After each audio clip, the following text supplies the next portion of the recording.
পরিপূর্ণ সমাধান আল্লাহ তাআলা দিয়েছেন। যতদিন মানব জাতি কোরআনের নেতৃত্ব দুনিয়ায় পেয়েছে, মানব জাতি ছিল সত্যিকার অর্থেই মানব জাতি, সম্মানের জাতি, পরস্পরের জন্য কল্যাণকামী, দুরাচারী, দুঃসাহসী, সীমালঙ্ঘনকারী ছিল না। কিন্তু কোরআনের শিক্ষা থেকে মানুষ যখন সরে গিয়েছে, তখন এই জায়গাটা অন্য কিছু দখল করে নিয়েছে। তখনই মানব সমাজে বিপর্যয় এবং অশান্তি নেমে এসেছে। এই বাংলাদেশ তার বাইরে নয়। এখানে 91% মুসলমান আমরা বসবাস করি। 91% মুসলমান বসবাস করি বলে বাকি 9% যারা আছেন তাদের উপর কোন ধরনের দুঃশাসন চাপিয়ে দেওয়ার অধিকার কোন মুসলমানের নেই। বরঞ্চ 100% মানুষের উপরে সুশাসন নিশ্চিত করার দায়িত্ব হচ্ছে মুসলমানদের। এই জন্য জুমার নামাজে যখন যান, প্রতিদিন জুমার খুতবায় ইমাম সাহেব আমাদেরকে সেই আয়াতটি স্মরণ করায় দেন, ইন্নাল্লাহা ইয়া'মুরুকুম বিল আদলি ওয়াল ইহসান ওয়া ইতাই যিল কুরবা ওয়া ইয়ানহা আনিল ফাহশাই ওয়াল মুনকার। এই আয়াতটা স্মরণ করায় দেন। কি বলেন সেখানে? যে আল্লাহ তোমাদেরকে হুকুম দিচ্ছেন, নির্দেশ দিচ্ছেন, তোমরা সমাজে ন্যায় বিচার কায়েম করো এবং পরস্পরের প্রতি তোমরা সহানুভূতির, শ্রদ্ধাশীল হও। তোমরা আপনজনদেরকে যার যার পাওনাটা ঠিক মতো সমঝে দাও। তোমরা সব ধরনের মুনকার কাজ, অন্যায় কাজের বিরোধী হয়ে দাঁড়াও। তোমরা সব ধরনের অশ্লীলতা, মাদকতা, বেহায়াপনা থেকে সমাজটাকে মুক্ত করো। এটা কি আমি বললাম না আল্লাহর হুকুম? এই কয়টা কাজ সমাজে বন্ধ হোক, দেখেন এই সমাজটা সোনালী সমাজ হইতে আর বাকি থাকে কিনা। এই সমাজটা সোনালী সমাজ হয়ে যাবে। 54 বছর স্বাধীনতার পর মানুষ পালাক করে অনেক দল, অনেক আদর্শ দেখেছে, কিন্তু ইসলামী দল এবং ইসলামী আদর্শ সরকার গঠনের পর্যায়ে মানুষ দেখে নাই। এবার মানুষের বড় আকাঙ্ক্ষা ছিল একটা পরিবর্তন, বিশেষ করে যুব সমাজ, তারা একটা পরিবর্তন চেয়েছিল। হ্যাঁ, পরিবর্তনের পক্ষেই জনগণ অবস্থান নিয়ে ভোট দিয়েছে। বলবেন ভোট দিলে তাইলে আপনারা সরকার গঠন করলেন না কেন? এটা তো ঠিকই, এই প্রশ্ন তো যথার্থ প্রশ্ন। আবার জিজ্ঞেস করবেন ভোট যে দিছে তার প্রমাণ কি? ভোট দিছে তার প্রমাণ হলো আমরা জনগণকে বলেছিলাম আমরা সংস্কার চাই, আমরা নতুন বাংলাদেশ চাই, আমরা নতুন রাজনীতি চাই, আমরা পরিবর্তন চাই। এই চাইয়ের পক্ষে যারা আছেন তারা হা ভোট দিবেন। 69% জনগণ হা ভোট দিয়েছে, এইটাই তার প্রমাণ।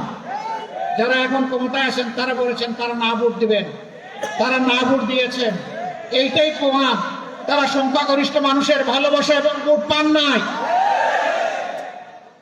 বিভিন্ন কায়দায় সেই ভোট নেওয়া হয়েছে। আমরা কায়দাগুলো এবার ভালো করে রপ্ত করেছি, চিনে নিয়েছি। আগামীবার সকল ঘাটে শক্ত পাহাড় আমরা সবাই মিলে দেবো ইনশাআল্লাহ। নারী পুরুষ সবাই মিলে দেব। আমাদের অধিকার আর কাউকে কেড়ে নিতে দেব না। এবার প্রশ্ন করতে পারেন, আপনারা যদি তাই বিশ্বাস করেন তাহলে শপথ নিয়ে আপনারা আবার সংসদে গেলেন কেন? হ্যাঁ, আমরা আপনাদের ভোটের যেটুকু মর্যাদার স্বীকৃতি হয়েছে তার অমর্যাদা আমরা করতে পারি না।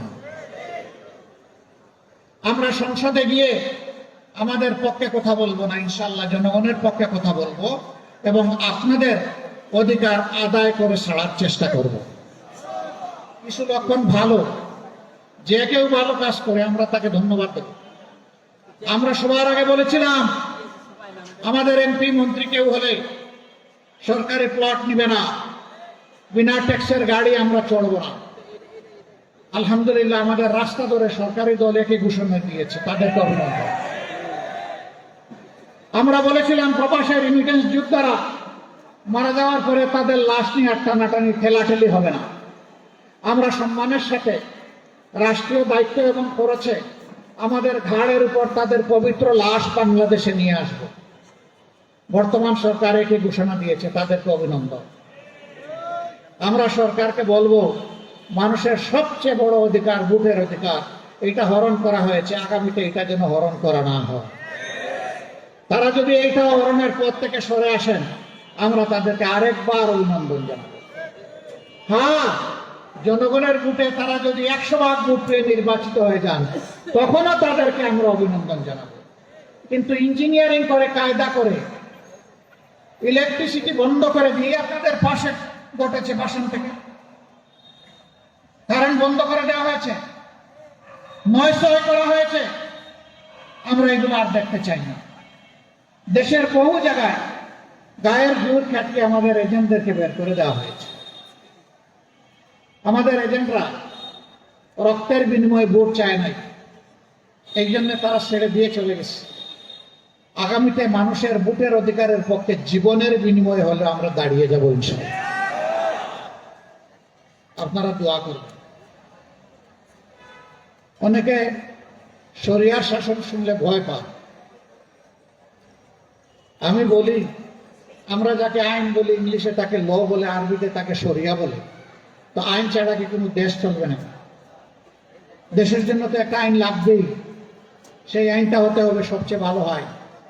সবচেয়ে ভালো আইন যখন হবে, তখন ভালো শাসন, সুশাসন দেশে আসে। আইন মন্দ থাকলে সুশাসন কখনো আসবে না।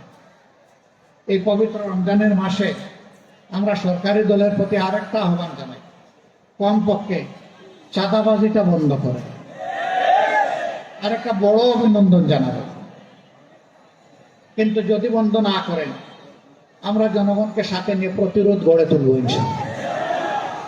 আমি আজকে ঘোষণা দিচ্ছি, এই 15 আসনে যারা চাঁদার জ্বালায় অতিষ্ঠ চাঁদা দিচ্ছেন, তারা দিবেন না, এখন থেকে অস্বীকার করা শুরু করেন।